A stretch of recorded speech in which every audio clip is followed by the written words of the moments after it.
All right, so today's guest is Emily Bennington. She is a career expert, speaker, entrepreneur, and author. In fact, she has a book that's now out that I am currently reviewing, and I can't wait to post on my blog. And it's called Who Says It's a Man's World? Because who really does say that? I mean, we're like over it. Did we get a good shot of the book? Looks good. Good. Good, good, good.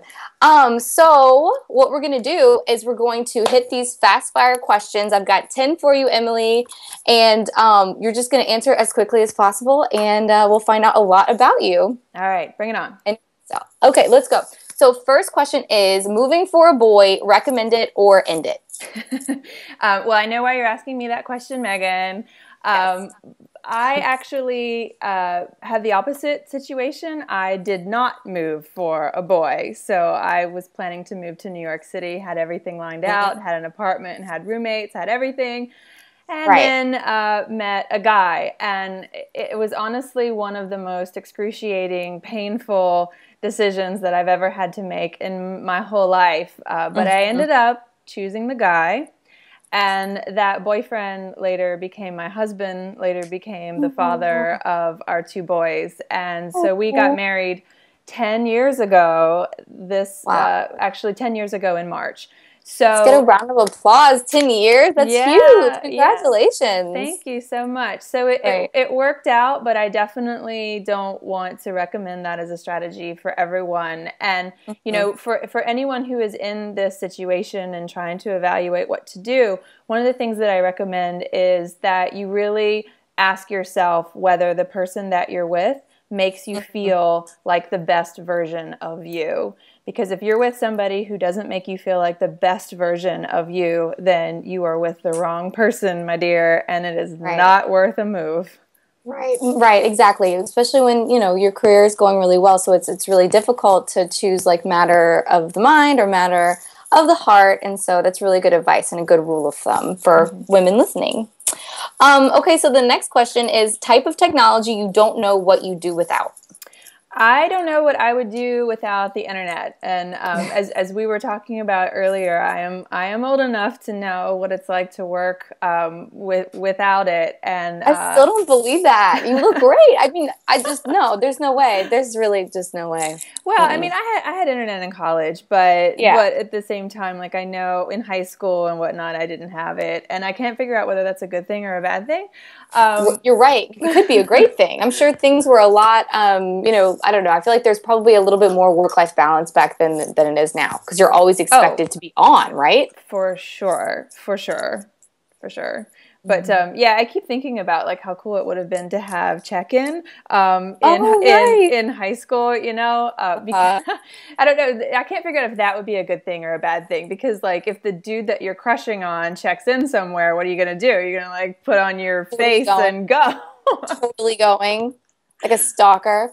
JK, but kind of serious. Yeah, totally. It would have been as crazier than we already were in high school. Okay, so third question is the last thing that made you curse or swear at work. Well, just a minute ago, I was swearing when when the computer froze on this interview. So we're actually looping through this again. I was swearing when my dog is like making too much noise next to me. Hey, so yes, that's life, right? It's gotta roll with it. You roll. Gotta roll with it. And sometimes cursing just makes you feel better. It does. There's something really therapeutic about it. I completely agree. Okay. Next question. The office supply you can't live without. Well, I lost my iPhone. Well, I didn't lose it. I jumped in a pool with it. Passed away. Your iPhone passed away. Yes, it passed away. It was a very unfortunate drowning incident. And so I had my calendar on that. And so I didn't know what my deadlines were. I didn't know where I was supposed to be speaking. I didn't know what city I was supposed to be in. I didn't know what meetings I had scheduled. And so I had to make a series of very embarrassing phone calls to a lot of people like, I don't know where. When was that again? I'm supposed to exactly. And so I have a paper calendar now, which sounds really old fashioned, but I keep everything, like I keep my calendar in my phone, but I always have a backup, and I couldn't live without it.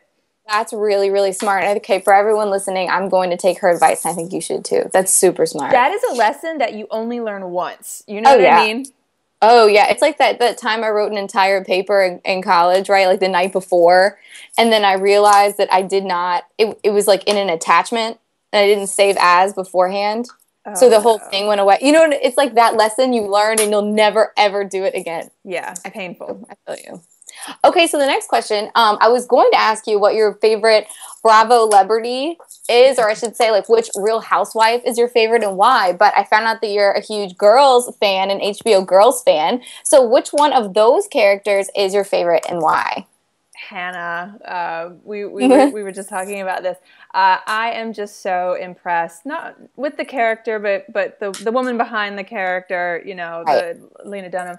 I'm so impressed with just how vulnerable she is in the way that she just puts herself out there. I mean, she just does things that I would never dream of doing. I mean, we were laughing a minute ago about the mesh shirt in that episode. Terrible. I mean, I didn't even catch half of the dialogue that she was No. saying in that episode because I was just I was crying. I was laughing so hard. Exactly. Like, it's just so hard to pay attention to what she's saying when she's wearing Right. that. And so that sort of, it's vulnerable to do that, but it's also so incredibly brave at the same time. Really is. And Right. so I just really admire and appreciate that. And she's spot on. We were also talking about how it's really just she's this aspiring writer. Like so many girls her age who moved to New York. I mean, it's like the reason why most women are here, I feel like, is to relive or try to live that Carrie Bradshaw lifestyle. And it's just funny that she puts herself in these really awkward situations almost purposely so that she'll have these anecdotes for a book. Yeah. So I just think that is so raw and true to real life. And I don't know. I completely agree with you. She's my favorite. I love the first episode where she's like, I think I'm the voice of my generation. And then she goes, of a generation. Like a generation. And she tells her parents, she's like, what did she say again? She's like, you're so lucky I'm not on drugs. Do you realize that? I could be on drugs and pregnant, but I'm not. Meanwhile, she was on like opium at that time, wasn't she? I think it was opium that she was doing that night. So don't try that at home, kids. Oh, God. Kids, don't try that at home. We could seriously talk about this for hours. I just love the show. Okay, another question is, agree or disagree with Marissa Mayer's telecommuting ban at Yahoo? Why or why not? Why do you agree? Why do you disagree?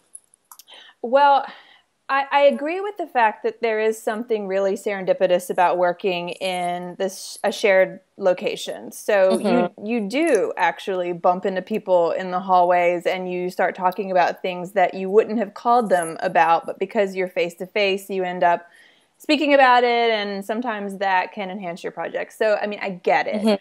But at the same time, I tend to think that any policy that is just applied to all employees as a rule is not necessarily a good strategy, and particularly one that relates to flexibility. Marissa, as a new mom, I would think would be a little bit more sensitive to the needs of parents. And so from that standpoint, I don't think that that it's a good idea. And it's not so much just this policy, it's just any policy that you try to say this is what everyone should do is just bad news, in my opinion. I agree. Well, as we were saying, it's not one size fits all. And unfortunately, every move she makes is picked apart by women looking to see if, she's still representing us well and if she's keeping us in mind. And so I'm sure a lot of people have different opinions, but I do have to agree with you on that for sure. Yeah, and as a mom, I know you want to do rapid fire, but as a mom, go for it. We can edit. There are that's right. We'll edit this out if it's bad. But as a mom of two children, I have one that's 7 and one that's 5, and there are times when they're sick. There are times that you do have to work at home. There are times that you get a call from the principal at your child's school that you got to go get them right now, and to hell with what you have going on for the rest of the day. And so I think that any CEO who wants to create a family-friendly work environment, and every CEO should want to do that, particularly one who's a parent herself, should be a little bit more flexible in those types of situations. Absolutely, to recruit that talent. It's almost a little prejudice in a way to say that, or like to think that like the proximity is priority over talent. Yeah. You know? Yeah. So I completely agree with that. Okay, next question. So the first person you call with good news besides your husband. Yeah, so if it's good, just personal news, I obviously have friends and family that I could call. But if it's business news, I would call Tori Johnson, who I know that you have worked with for and know. Tori, has been a mentor to me, as she is to many women across the country. But she's been a mentor to me since around 2010. When I was working in a corporate environment, but I wanted to make the leap. I wanted to do speaking and coaching and whatnot. And she not only said, I think that you can do it, but I want to help you, and whatever I can do to help you, I will. And you know, just to give you one example of that, there was a situation where she got called, it was like a Wednesday. She got called to go on CNN to talk about the JetBlue incident where the guy cracked just open quit a his couple job. beers and pretty much like lived our dream, just anyone's dream, whoever wanted to tell everybody off and then quit. Yes, well, absolutely. because obviously she talks about career and workforce issues, she was called to be the commentator for that. And, you know, because she's Tori Johnson, she doesn't have to do anything. She's like, it was like Saturday morning at 9 a.m. She's like, I'm not getting up at Saturday morning at 9 a.m. to do that interview with CNN, but this girl's just crazy enough to do it. And so she sent them to me. Are you serious? I'm dead serious. I'm dead serious. And that's how I got that interview to be on CNN. Emily, that's fantastic. I did not know that. For people who don't know Tori on a personal basis, she is the most giving person. She really, really is. And when she really believes in someone, she's going to do anything she can to help them. And I'm just in awe by that. How did you meet her originally? Originally, I met her just because I was stalking her on Twitter. Yeah, no, that was me too. Yeah, I'm friends with so many girls who are like, I know, like mentor me because she's so successful. And we all want to learn from her. Yeah, well, she actually, when she was just starting Spark and Hustle, she got together about 20 women in Dallas. And she just did a weekend of private coaching, private mentoring. Oh, that's right. And I was there. And so from there, from there, just the relationship grew. She knew, I knew, you know, if I knew, and this is how I got my book agent. This is how like I just kind of operate. I know that if I can just sort of get face to face with somebody, then I can convince them that, you know, to believe in you. Exactly. And I knew that if I could just get face to face with Tori, that she would be part of this, and she was. Wow. Well, good for you. We can all learn a lot from you, for sure. Next question is, what is it that you wish you could say to your 20-year-old self? Yeah, so I spent a lot of my 20s pretty angst-ridden about the future, you know, what I was going to achieve, when, why, whatever. And if I could go back and tell my 20-year-old self something, it would just be, it's all going to be fine. You know, stop, enjoy. Exactly. It's going to be fine. Stop, enjoy the journey, look around every once in a while. Because I feel like I kind of missed my 20s because it just went by so fast. And now that I'm in my 30s, I look back on it and I was like, oh, I wish I would have stopped more than I did.